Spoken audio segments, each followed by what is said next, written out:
Welcome to news watch. ముందుగా headlines చూద్దాం. అప్పుడే తిరిగి ఓట్లు అడుగుతా సీఎం చంద్రబాబు కీలక ప్రకటన. తమిళ రాజకీయం విజయ్కు కష్టమే. ఒంటిమిట్టలో శ్రీ సీతారామ లక్ష్మణులకు స్వర్ణ కిరీటాలు. జిల్లా కేంద్రంలో ఘనంగా హనుమంత్ జయంతి వేడుకలు. అధిక సంఖ్యలో హాజరైన భక్తులు మరియు మాలాదారులు. వనపర్తి జిల్లాలో వక్ఫ్ సవరణ బిల్లును రద్దు చేయాలని ముస్లింల భారీ ర్యాలీ.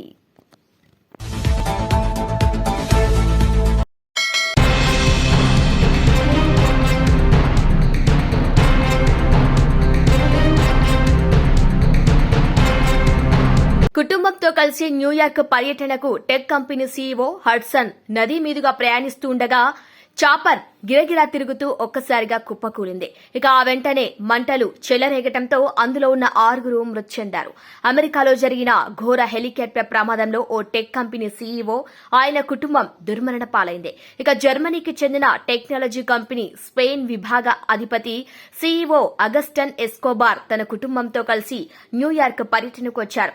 వీరు ప్రయాణిస్తున్న హెలికాప్టర్ హడ్సన్ నదీ మీదుగా వెళ్తూ ఒక్కసారిగా గింగిరాలు తిరుగుతూ తలకిందులుగా నదిలో కుప్పకూలింది. అనంతరం మంటలు చెలరేగటంతో హెలికాప్టర్లో ఉన్న 6 అక్కడికక్కడే మృతి చెందారు.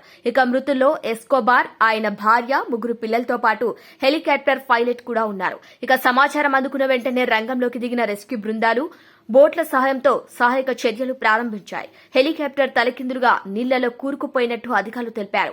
ఇక హెలికాప్టర్ గాల్లో ఉండగానే దాని ఒక భాగం విరిగిపోయినట్టు చెప్పారు.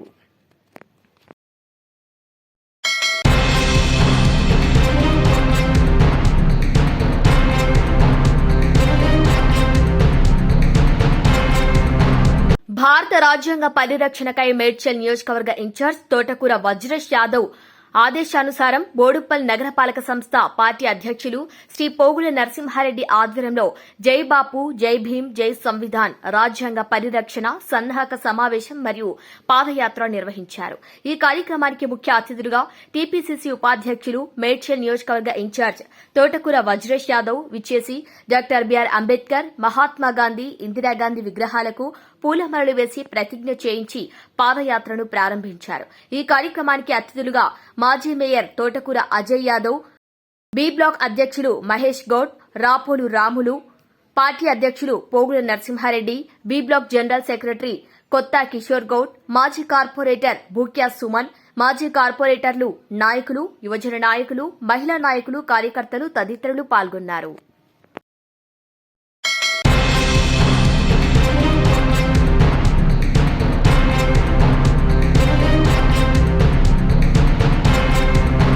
వక్ఫ్ సవరణ బిల్లును వెంటనే రద్దు చేయాలంటూ వనపర్తి జిల్లా కేంద్రంలో ముస్లిం మైనార్టీ సోదరులు భారీ ర్యాలీ నిర్వహించారు. శుక్రవారం రోజు ప్రత్యేక ప్రార్థనలు నిర్వహించిన తర్వాత స్థానిక జామే మస్జిద్ నుంచి ప్రధాన రహదారి గాంధీ చౌక్ మీదుగా ఈ ర్యాలీ సాగుతూ అంబేద్కర్ చౌరస్తాకి చేరుకుంది.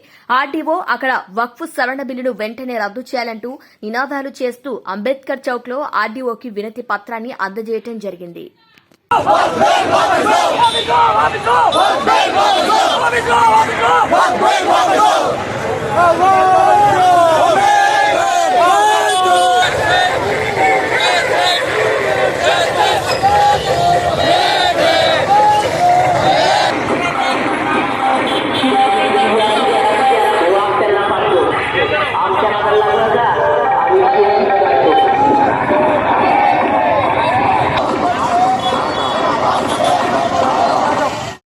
ప్రభుత్వ భూమి కాదని ఈ దేశంలో ఉన్నటువంటి మహానుభావులు పెద్దలంతా కూడా త్యాగం చేసి మా వర్గాల ముస్లిం మైనార్టీ వర్గాల యొక్క అభ్యున్నతి కోసం మేము త్యాగం చేస్తున్నాం.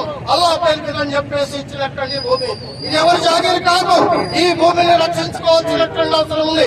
ఈ దేశంలో దాదాపుగా 1,20,000 కోట్ల రూపాయల ఆస్తులు ఉన్నటువంటిది మన వక్ఫ్కు సంబంధించినటువంటి. కాబట్టి వక్ఫ్ బిల్లును వెంటనే వాపసు తీసుకోవాలి. దాన్ని వాపస్ అయ్యేదాకా ఈరోజు కోర్టులోనే 16 తారీఖులో చర్చ జరగబోతా ఉంది. ఇప్పటికీ 10 మంది పిలివేశారు. మనం అసభావాన్ని వ్యక్తం చేస్తున్నాం. సుప్రీంకోర్టు దీని మీద ఈ చట్టాన్ని అమలు చేయకుండా స్టే ఇస్తుందని చెప్పేసి మొత్తం ప్రజానికం తరఫున నేను సుప్రీంకోర్టు ఇది అమలయ్యేదాకా ఈ చట్టాన్ని వాపసు ఇచ్చేదాకా మనం పోరాటానికి సిద్ధం కావాల్సినటువంటి అవసరం ఉంది. ఇది ఎవరికో వ్యతిరేకమైనటువంటి కాదు, ఇది మా హక్కులు కాపాడేటువంటి పోరాటం. ఎందుకని ఈ దేశంలో పేదరికం ఉంది. సచివ రాజేంద్ర ప్రసాద్ కమిషనర్ గారు ఇచ్చారు. అత్యంత పేదరికంతో కూడా అవకాశాలు లేకుండా పోతా ఉన్నాయి. కాబట్టి అటువంటి విషయాలన్నింటినీ మనం రక్షించుకోవాలి. ప్రధానంగా భారత రాజ్యాంగాన్ని మనం నిలబెట్టుకోవాలి, పరిరక్షించాలి. మన హక్కుల కోసం ఐకమత్యంగా సంఘటితంగా పోరాటం చేయాల్సినటువంటి అవసరం ఉంది. ఆ రకంగా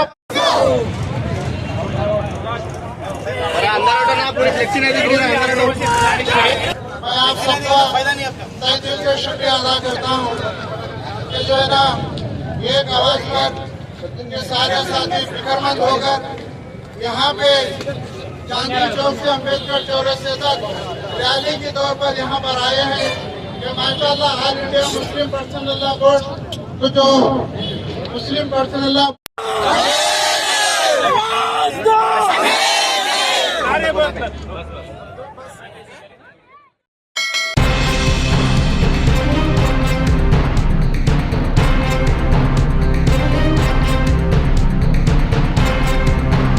తమిళనాడు రాజకీయాలు శరవేగంగా మారిపోతున్నాయి. ఎన్నికలు ఇంకా ఏడాది ఉన్న సమయంలోనే హఠాత్తుగా బీజేపీ పాచికలు వేసింది. అన్నా డీఎంకేతో పొత్తు ఖరారు చేసుకుంది. ఇప్పుడు కూటములు ఏలే తమిళనాడులో విజయ్ ఒంటరిగా మిగిలిపోయారు. కాంగ్రెస్ డీఎంకే ఓ కూటమిగా ఉండగా బీజేపీ అన్నా డీఎంకే మరో కూటమి అయ్యారు. విజయ్ మాత్రం ఒంటరిగా మారారు. ఈ పరిణామం ఆయనకు సరికొత్త సవాళ్లను తీసుకురానుంది. Tamil star hero Vijay TVK party పెట్టిన తర్వాత చాలా మంది అన్నా డీఎంకేతో పొత్తులు పెట్టుకుంటారని అనుకున్నారు. విజయ్ కూడా డీఎంకేనే తన శత్రువుగా ప్రకటించుకున్నారు. అన్నా డీఎంకేను పల్లెత్తు మాట అనేవారు కాదు. ఇప్పటి వరకు ఆయన అన్నా డీఎంకేపై రాజకీయంగా విమర్శలు చేయలేదు. విజయ్ కు స్ట్రాటజిస్ట్ గా వచ్చిన ప్రశాంత్ కిషోర్ కూడా ఇదే ఫార్ములా ప్రతిపాదించాడన్న ప్రచారం జరిగింది.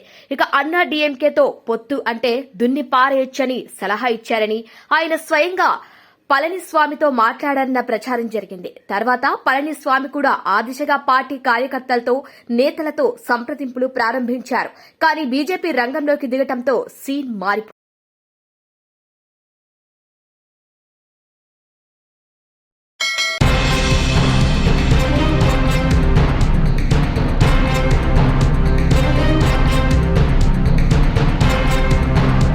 పెద్దపల్లి జిల్లా కేంద్రంలోని రైల్వే స్టేషన్ రోడ్డులో గల శ్రీ రామభక్త అభయాంజనేయ స్వామి శివ పంచాయతన దేవాలయంలో హనుమాన్ జయంతి సందర్భంగా ప్రత్యేక పూజలు నిర్వహించారు. 108 కలశాలు పెట్టి ప్రత్యేక పూజలు నిర్వహించారు. అనంతరం స్వామివారికి అభిషేకం నిర్వహించారు. ఈ కార్యక్రమంలో పెద్దపల్లి జిల్లా కేంద్రంలోని భక్తులు ఉదయం 5 గంటలు నుంచే బారులు తీరారు. మరియు ఈ యొక్క పూజ కార్యక్రమాలు ఈ రోజు నిర్విరామంగా సాయంత్రం వరకు కొనసాగుతాయని ఆలయ అర్చకులు తెలిపారు. ఈ సందర్భంగా భక్తులు మరియు హనుమాన్ మాలాధారులు అధిక సంఖ్యలో పాల్గొన్నారు.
అది అవసరం లేదు, డైరెక్ట్ చెప్పండి. శ్రీరామ రామ రామేతి రమే రామే మనోరమే సహస్రనామ తత్తుల్యం రామనామవరాననే. ముందుగా పెద్దపల్లి జిల్లా ప్రజలకు, పెద్దపల్లి పట్టణ ప్రజలకు ఆంజనేయ స్వామి వారి జయంతి ఉత్సవ శుభాకాంక్షలు, ఆశీర్వచనాలు. మన పెద్దపల్లి గ్రామంలో రైల్వే స్టేషన్ రోడ్లో ఉన్నటువంటి శ్రీ రామభక్త అభయాంజనేయ స్వామి వారి దేవాలయంలో త్రియాన్నిక దీక్షయ అనగా 3 రోజుల పాటు అత్యంత వైభవంగా అభయాంజనేయ స్వామి వారి జయంతి ఉత్సవాలు నిర్వహించడం జరుగుతున్నది. ఈరోజు చివరి రోజున ఆ స్వామివారి జయంతి మహోత్సవం, విజయోత్సవ మహోత్సవంలో భాగంగా స్వామివారికి అన్ని ద్రవ్యాలతోని, పంచామృతాలతోని, పండ్ల రసాలతోని, 108 కలశాలతో అష్టోత్తర శత ఘటాభిషేకం అందరి భక్తుల స్వహస్తాలతో నిర్వహించడం జరిగినది. ఈ కార్యక్రమంలో భక్తులందరూ, చాలామంది భక్తులు పాల్గొన్నారు. ఇంకా భక్తులందరికీ కూడా ఆ అభయాంజనేయ స్వామి కరుణా కటాక్షాలు ఎల్లప్పుడూ వారి ఇంటిపైన ఉండి ఆశీర్వచనం ఇవ్వవలసిందిగా స్వామివారిని కోరుతున్నారు. బోలో రాజా రామచంద్ర భగవాన్.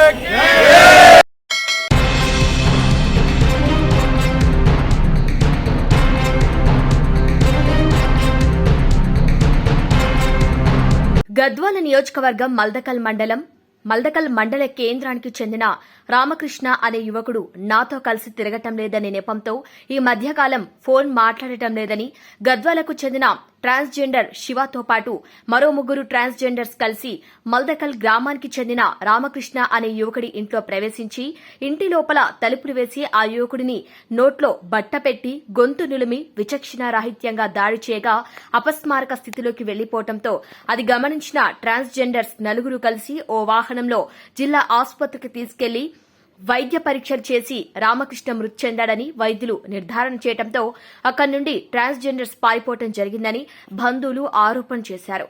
ఇక పూర్తి వివరాల్లోకి వెళ్తే రామకృష్ణ సోదరి వివాహానికి కుటుంబ సభ్యులు అందరూ వెళ్లటంతో వారితో పాటు రామకృష్ణ కూడా వివాహానికి బయలుదేరే సమయంలో ఈ ఘటన జరిగిందని బంధువులు చెప్పడం జరిగింది. ప్రస్తుతం ట్రాన్స్జెండర్ వారి అమ్మ పోలీసుల ఆధీనంలో ఉన్నట్లు సమాచారం. ఇక మృతి చెందిన రామకృష్ణకు 4 సంవత్సరాల క్రితం ప్రేమ వివాహం కాగా ప్రస్తుతం ఆయనకు భార్య 3 కూతుర్లు ఉన్నట్లు సమాచారం. ఇక పోలీసులు పూర్తి వివరాలు సేకరించి ఎంక్వైరీ చేసి చర్యలు తీసుకోవటం జరుగుతుందని అన్నారు. కృష్ణవేణి శివాంతో రామకృష్ణకి పరిచయం ఉంటే అసలు 20 రోజుల కింద 20 రోజులు అవుతుంది మాస్టర్ మాట్లాడనందుకే గ్యాంగ్తో వచ్చి అటాక్ చేసి ఇట్లా చంపి మళ్ళీ ఇట్లా ప్రాణం ఉందన్నట్టు ఇంట్లో ఉన్న శవాన్ని ఇంట్లోకే వచ్చి డైరెక్ట్ చంపేసి ఇక్కడ హాస్పిటల్ జాయిన్ చేసి పారిపోయినారు. నేను లేను, మా ఆయన నిన్న చెప్పినాడు నాతో, నేను పెళ్ళికి వస్తలే, ఈడ బాబాయ్ మొక్కజొన్నలు రాసుకునేటు ఉండవి, నేను ఖచ్చితంగా వస్తలే నువ్వు అని చెప్పినాడు. అంటే నేను పొద్దున ఫోన్ చేసుకున్నాడు, నేను వస్తున్నా అంటే వస్తున్నా అని చెప్పినాడు. అంతలోగానే ఇట్లా చేసిపోయినారు అని మాకు న్యాయం చేస్తే ఎవ్వరూ లేరు.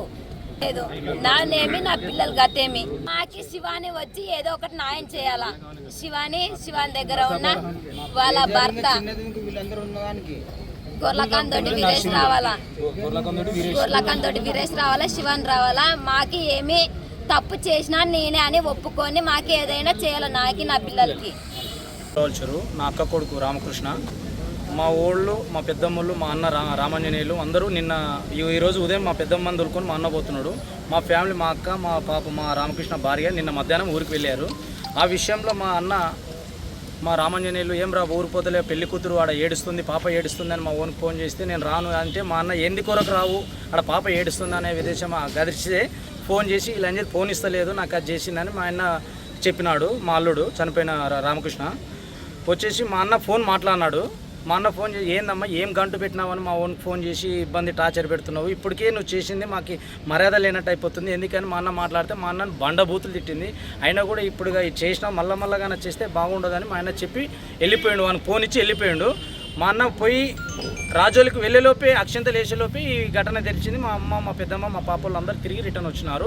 వచ్చేసి వాళ్ళు ఇజ్రానా శివాని అనే అమ్మాయితో పాటు ఇద్దరు బాయ్స్, ఆ ఇజ్రానాతో ఇద్దరు వచ్చి మా ఓన్ని ఇంటి దగ్గర ఉన్న ఫోన్ చేసి ఇంటి దగ్గరకు వచ్చి చంపి వాళ్ళే ఆటోలో తీసుకొని వచ్చి అడ్మిట్ చేసి ఇక్కడ వచ్చి ఏం కావాలి, ఏమి విషయం, ఈ పిల్లోడు మీకు ఏం కావాలంటే నా మూడు కావాలన్న అని చెప్తే పాప సంతకం పెట్టింది.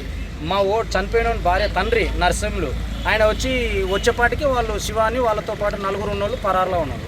పొద్దున ఉదయం 9 గంటల నుంచి మేము ఇక్కడ ఉన్నాము. ఇంతవరకు ఏ డిపార్ట్మెంట్ మాకు సహకరించలేదు. మేము అదే శివాని వాళ్ళమ్మ వచ్చి ఇక్కడ ఉన్నది. ఆమెని ఎలాంటి క్వశ్చన్ ఇంతవరకు ఏం జరిగిందని ఇంత వరకు నిలదీయలేదు. ఇప్పుడు వచ్చి అందరూ మాట్లాడుతుంటే ఆమె నాకేం తెలియదు అని చెప్తుంది. ఇది మాకు జరిగింది. మాకు న్యాయం జరగాల్సిందే. పాప చిన్న పిల్లలు, ఆ పాపకు న్యాయం జరిగితే మాకు కావాల్సింది అదే. అంతకు మించి న్యూస్ ఊరేసుకున్నాడు అనేది ఫేక్ న్యూస్. ఆ పిల్లోడు స్వతంత్రంగా అగాయతం చేసుకునే అబ్బాయి కాదు. వాళ్ళు నలుగురు వచ్చి చంపి వాళ్ళే తీసుకొని వచ్చినారు. ఆడ చుట్టుపక్కల వాళ్ళు ఏమైంది ఏమంటే వాళ్ళే వచ్చి ఊరేసుకొని చచ్చిపోయి మేమే కాపాడుతున్నామని ఉల్టా వాళ్ళే క్వశ్చన్ వేసి ఇక్కడ వైరల్ చేస్తున్నారు.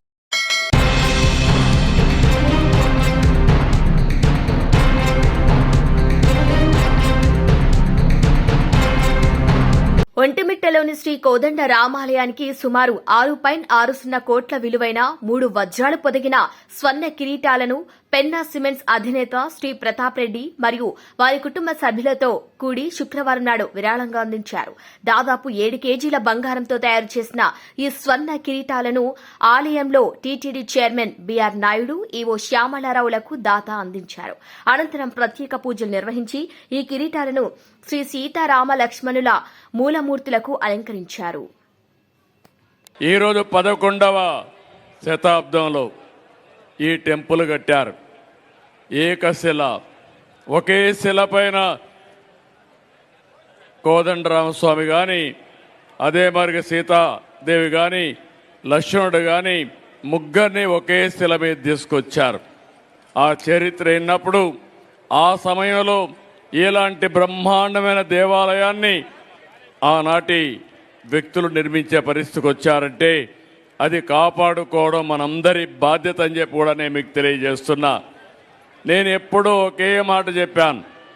ఈ తిరుమలకు వచ్చినప్పుడు వెంకటేశ్వర స్వామి సన్నిధికి వస్తే ఒక్క 7 కొండల వాడి యొక్క ప్రార్థన తప్ప ఏమీ ఉండకూడదని ఎప్పుడూ చెప్పేవాడిని. ఇప్పుడు మనం ఒకసారి చూస్తే ఏదైతే తిరుపతిలో బయలుదేరితే నేరుగా ఒంటిమిట్టకొచ్చి పక్కనే అన్నమయ్య కీర్తనలు కూడా విన్న తర్వాత మళ్ళీ తిరుపతికి పోయే పరిస్థితికి వస్తున్నాం. ఈ యొక్క సర్క్యూట్ని మనం అభివృద్ధి చేసుకోవాల్సిన బాధ్యత ఉంది. ఈ కొండల పైన నేను ఎన్నోసార్లు చెప్పాను, ఆయుర్వేద ప్లాంట్లు పెట్టాలని, మెడిసినల్ ప్లాంట్లు పెట్టాలని.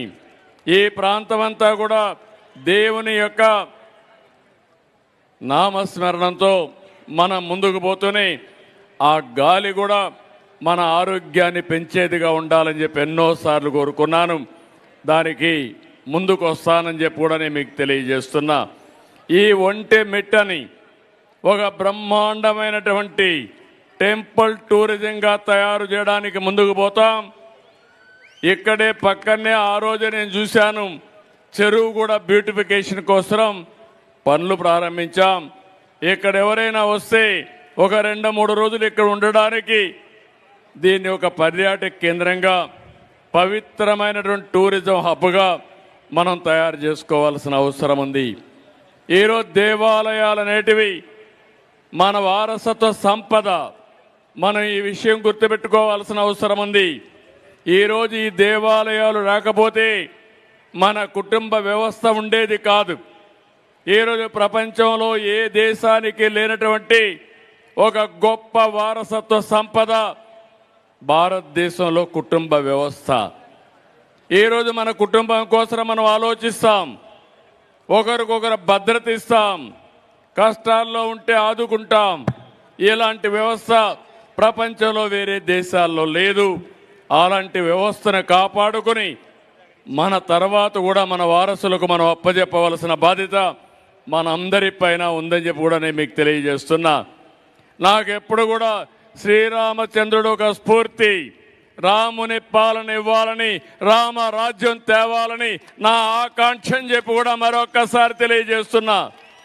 అందుకే మీ అందరికీ చెప్తున్నా, ప్రతి ఒక్క వ్యక్తికి విజ్ఞప్తి చేస్తున్నా, శ్రీరాముడు సాక్షిగా చెప్తున్నా, ప్రతి ఒక్కరికి రాష్ట్రంలో మేలు చేయడం నా ఆలోచన, నా ధ్యేయం. తప్పకుండా చేస్తానని మరొక్కసారి శ్రీరాముడి యొక్క సమక్షంలో ఒక భక్తుడిగా ఆయన సాక్షిగా మీ అందరికీ విజ్ఞప్తి చేస్తున్నా, అలాంటి పరిపాలన రావాలి. ఈ రామరాజ్యంలో పేదరికం పోవాలి.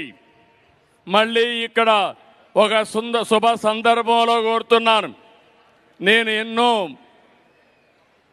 ఇప్పటికి మీరు చూస్తే సంస్కరణలు తీసుకొచ్చాం. భారతదేశం ప్రధానమంత్రి నరేంద్ర మోడీ గారి నాయకత్వంలో 2047కి నెంబర్ 1 కానీ నెంబర్ 2 దేశంగా తయారవుతుంది. నా ఆలోచన ఒకటి, రామరాజ్యం అంటే స్వర్ణాంధ్రప్రదేశ్గా తయారు చేసుకోవాలి. స్వర్ణాంధ్రప్రదేశ్లో పేదరికం లేని రాష్ట్రంగా మనం ముందుకు పోవాలి. పేదరికమే కాదు, ఆర్థిక అసమానతలు కూడా తగ్గించుకోవాలి. ఈరోజు దేవుని దగ్గరకు వచ్చాం, భక్తులందరం సమానమే. అలాంటిది డబ్బులుండే ప్రతి ఒక్కరు కూడా ఈరోజు నేను ఇక్కడ చూశాను. ఏదైతే ప్రతాప్ రెడ్డి గారు ఈ దేవాలయం కోసం దగ్గర 6.5 కోట్ల రూపాయలు విలువ చేసే కిరీటాలు దేవునికి ఇచ్చే పరిస్థితికి వచ్చాడు. ఇది చాలా శుభ సందర్భం. మన వాళ్ళలో భక్తులున్నారు. డబ్బులు సంపాదించడమే కాకుండా దేవుళ్ళకి ఆ డబ్బులు ఇచ్చి దేవాలయాలను కూడా ఎక్కడికక్కడ ప్రోత్సహిస్తూ ముందుకు తీసుకుపోయే పరిస్థితికి వస్తున్నారు. అలాంటి వాళ్ళందరినీ అభినందిస్తున్నా. ఇంకో పక్క మానవ సేవే మాధవ సేవ. దేవునికి సేవ చేయడం అంటే మనతో సమానంగా ఉండే పేదవాళ్ళని పైకి తీసుకురావడం చాలా ముఖ్యమని చెప్పి కూడా నేను మీకు తెలియజేస్తున్నా. అందుకే మొన్నే నేను ఈరోజు కూడా మాట్లాడాను. ప్రతి ఒక్కరిని ఒక విషయం విజ్ఞప్తి చేశాను. మార్గదర్శి బంగారు కుటుంబాలు రాష్ట్రంలో 20-30 లక్షల కుటుంబాలు పేద కుటుంబాలు ఉన్నాయి, అట్టడుగునున్నారు. ఒక 10 లక్షల కుటుంబాలు ఆర్థికంగా పైనున్నారు. అలాంటి వారు పేదవాళ్ళని ఆదుకొని శ్రీరాముడిని స్ఫూర్తిగా తీసుకొని ఒక మంచి కార్యక్రమం చేయగలిగితే అది మన జీవితంలో చరితార్థం అవుతుంది. మనకు కూడా దేవుని యొక్క ఆశీస్సులు ఉంటాయి. ఎప్పుడు కూడా నేను ఒక మాట చెప్తున్నాను, ఇక్కడే భక్తులు కూడా ఆలోచించాలి. సాటి మానవుణ్ణి మానవుడిగా చూడాలి. అందరి జీవన ప్రమాణాలు పెరగాలి.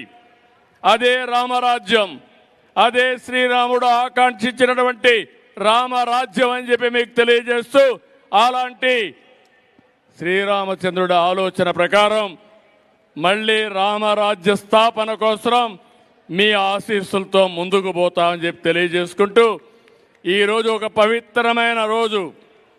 మనమందరం కూడా దేవుని ఆశీస్సులు తీసుకున్నాం. అలాంటి సందర్భంలో మన కుటుంబం బాగుండాలని కోరుకోవడమే కాకుండా సాటి మానవుడు కూడా బాగుండాలని కోరుకొని ఆ సంకల్పంతో ముందుకు పోవాలని మరొక్కసారి అందరికీ విజ్ఞప్తి చేస్తూ, అందరికీ నమస్కారాలు. జై శ్రీరామ్. ఏడుకొండలవాడ వెంకటరమణ గోవింద గోవింద. ధన్యవాదాలు. అందరికీ నమస్కారాలు. Hello hello. జై శ్రీరామ్.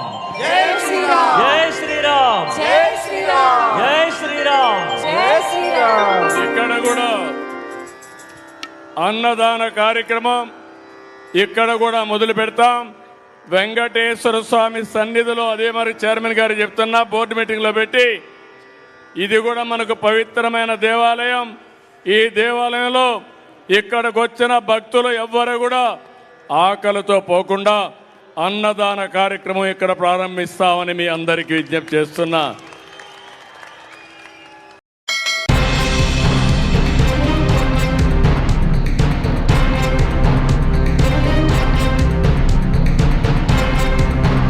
బీసీ వర్గాలతో ఏలూరు జిల్లా అగిరిపల్లి మండలం వడ్లమానులో నిర్వహించిన ప్రజావేదికలో సీఎం చంద్రబాబు కీలక ప్రకటన చేశారు.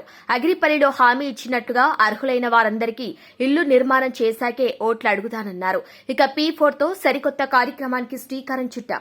సంపద అనేది ఒకరికే పరిమితం అవ్వకూడదు. 10 మంది సంపన్నులు 20 మంది పేదలకు చేయూతనివ్వాలని పిలుపునిచ్చారు.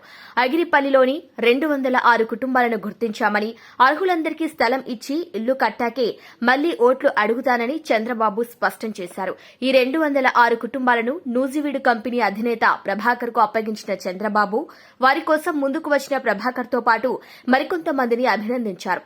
సంపన్నులు పేదలకు సహాయం చేసేందుకు ముందుకు రావటం అభినందనీయమన్నారు. బీసీ వర్గాలతో మాట్లాడుతూ టీడీపీకి మొదటి నుంచి వెన్నెముక బీసీలేనని, ప్రధాని మోదీతో పాటు డిప్యూటీ సీఎం పవన్ కళ్యాణ్ తో కలిసి బీసీల అభ్యున్నతి కోసం కృషి చేస్తున్నట్టు వివరించారు. త్వరలోనే బీసీల సంరక్షణ చట్టం తీసుకువస్తామని, బీసీలకు కార్పొరేషన్ను పెట్టి అభివృద్దిలోకి తీసుకువస్తున్నామని చెప్పారు. ఇక ఎన్టీఆర్ హయాంలో బీసీ గురుకులాలొచ్చాయి. ఫారెన్లో చదువుకునే బీసీ విద్యార్థులకు 15 లక్షల సహాయం అందిస్తున్నామన్నారు. సివిల్స్ గ్రూప్ వంటి ఉన్నత ఉద్యోగాలకు సన్నద్దమయ్యే అభ్యర్థులకు అండగా ఉంటామని చెప్పారు. మీ భర్త ఏం చేస్తాడమ్మా? మా భర్త డ్రైవర్ సార్. డ్రైవర్. ఆటో ఉందా? లేదు, బయట డ్రైవర్ గా పనిచేస్తాడు. సార్.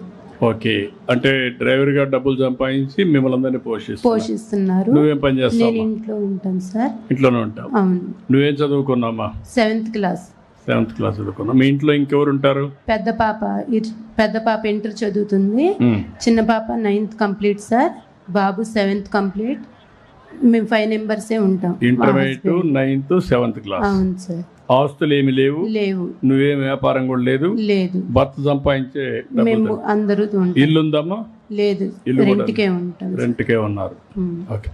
ప్యారీ రేష్మా మీరే చూశారు.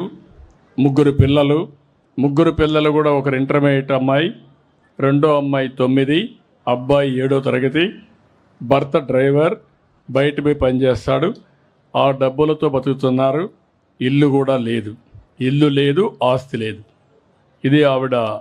ఇది మీ ఇంటికి ప్రభుత్వం ఏమి ఇస్తుందమ్మా? ఒక రేషన్ కార్డు వస్తుంది. రేషన్ కార్డు, దీపం పథకం వస్తుంది. డోక్రా ఉన్నాం సార్. డాక్రాలో ఉన్నారు. దీపం వస్తుంది, రేషన్ వస్తుంది. Okay, thank you. రామ్మా. నమస్కారం సార్. మాట్లాడమ్మా. దగ్గర పేరు బోనం లక్ష్మీ దుర్గా. మాది ఆగిరిపల్లి. మాది క్యాస్ట్ ముదిరాజులు సార్. చెప్పమ్మా. హస్బెండ్ చనిపోయి 3 సంవత్సరాలు అవుతుంది. బోన్ క్యాన్సర్తో చనిపోయారు. నాకు పాప బాబు అండి.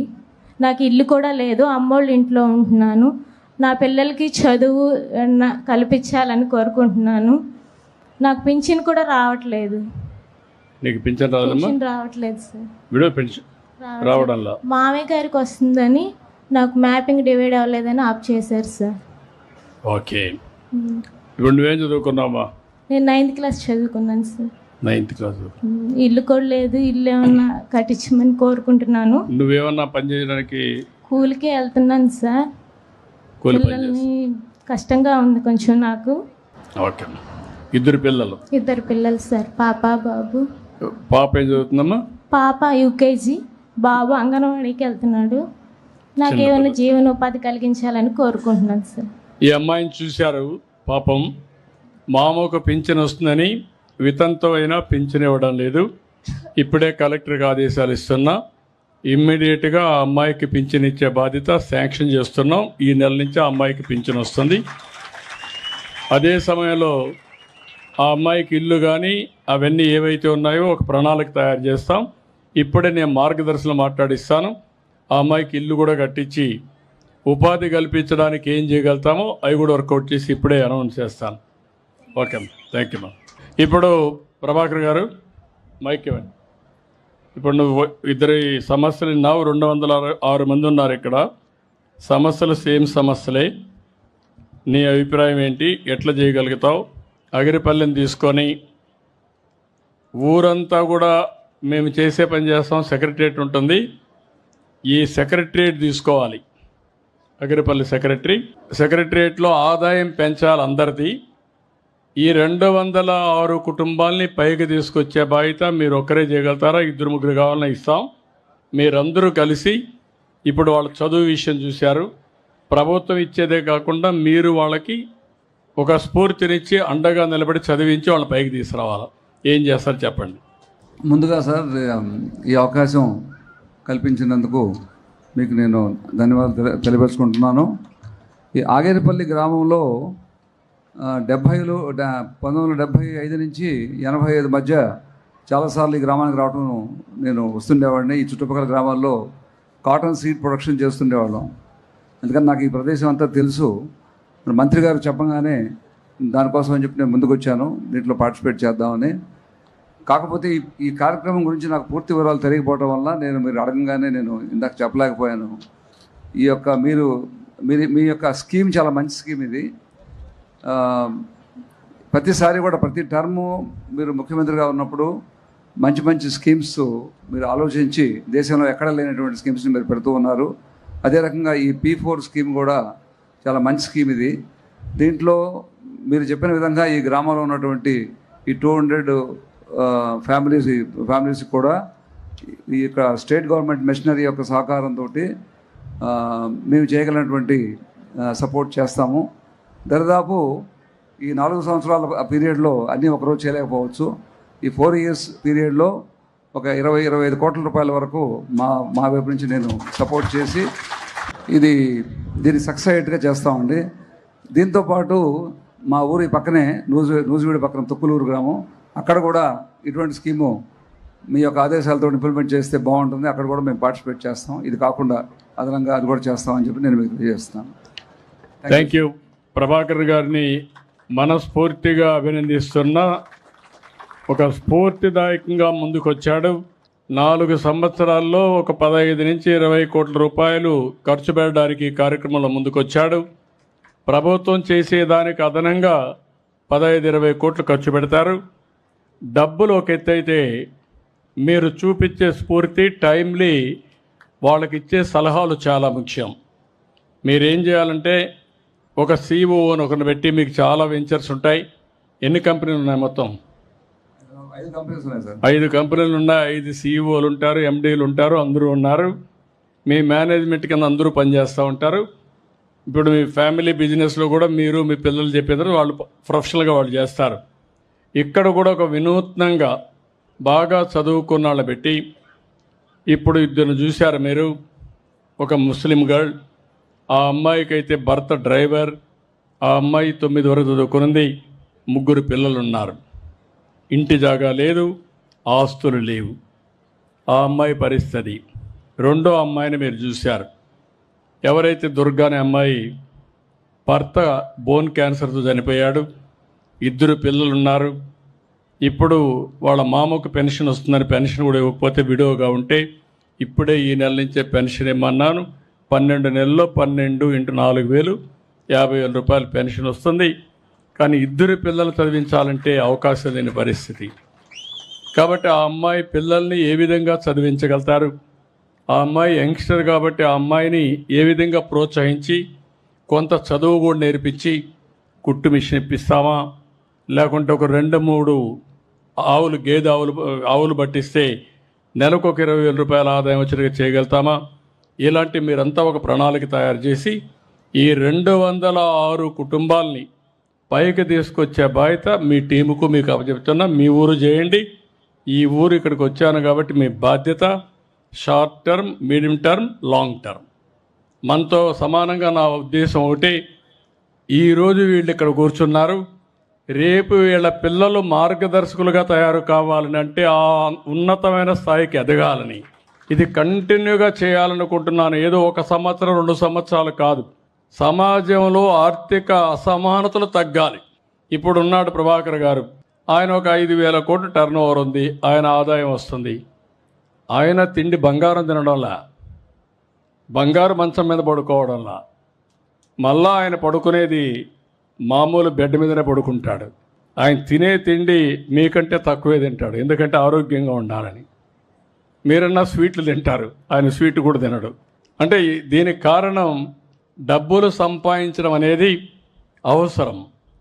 దేనికి అవసరం అంటే, ఒక మనిషి పైకొచ్చాడు, జీవితంలో అనుకున్న విజయాన్ని సాధించాడంటే, ప్రభాకర్ని ఇప్పుడు నేను అన్నాను, మామూలుగా ప్రభాకర్ అయితే నూజివీడు ప్రభాకర్ అంటాం.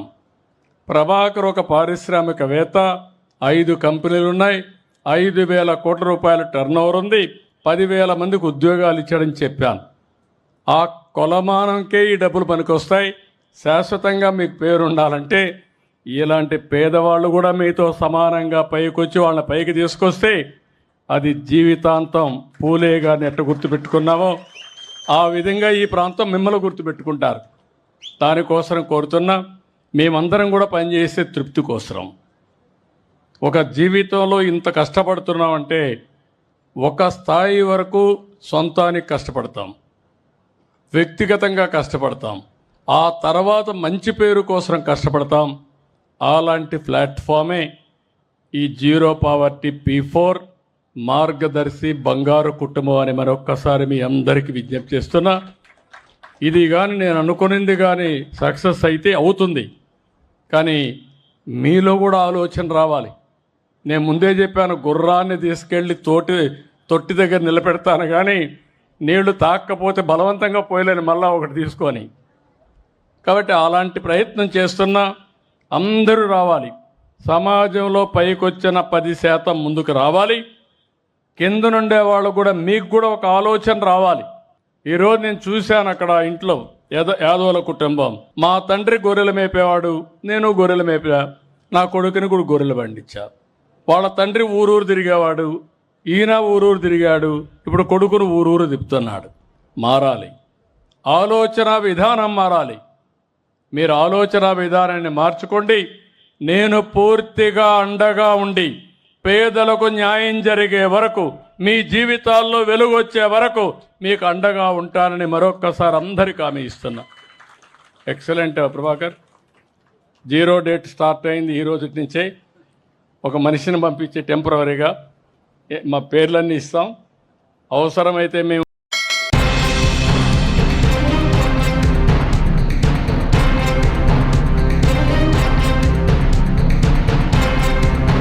బులెటిన్ ముగించే ముందు హెడ్లైన్స్ మరొకసారి.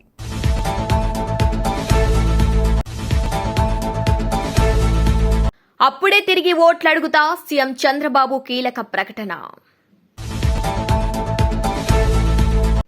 తమిళ రాజకీయం విజయ్కు కష్టమే. ఒంటిమిట్టలో శ్రీ సీతారామ లక్ష్మణులకు స్వర్ణ కిరీటాలు. జిల్లా కేంద్రంలో ఘనంగా హనుమంత్ జయంతి వేడుకలు. అధిక సంఖ్యలో హాజరైన భక్తులు మరియు మాలాదారులు.